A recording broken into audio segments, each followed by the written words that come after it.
ஜனாதிபதி அனுரகுமார திசாநாயக்க மற்றும் இலங்கை தமிழரசுக் கட்சி பாராளுமன்ற உறுப்பினர்களுக்கு இடையிலான சந்திப்பு இன்று பிற்பகல் ஜனாதிபதி செயலகத்தில் இடம்பெற்றது.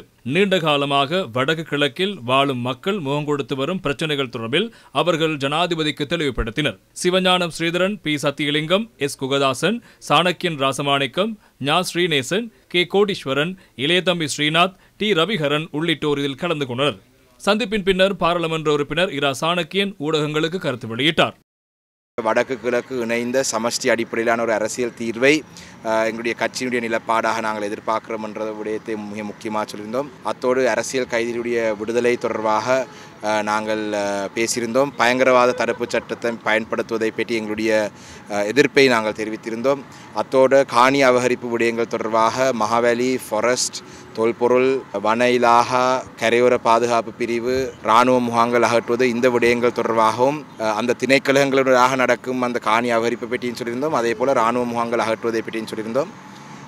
இதையும் தாண்டி நாங்கள் எங்களுடைய காணாமாக்கப்பட்டவர்களுக்கான நீதி என்ற விடயத்தை பற்றியும் நாங்கள் குறிப்பாக பேசியிருந்தோம். அத்தோடு எங்களுடைய வடக்கு கிழக்கிலே இருக்கும் பல அபிவிருத்தி திட்டங்களை பற்றி நாங்கள் பேசியிருந்தோம்.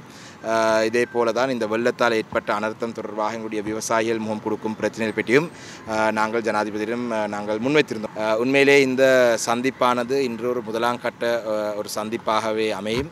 எதிர்காலத்திலே நாங்கள் இந்த விடயங்களை பற்றி நாங்கள் இன்னும் விரிவாக ஆராய்வதற்கு நாங்கள் தயாராக இருக்கோம்.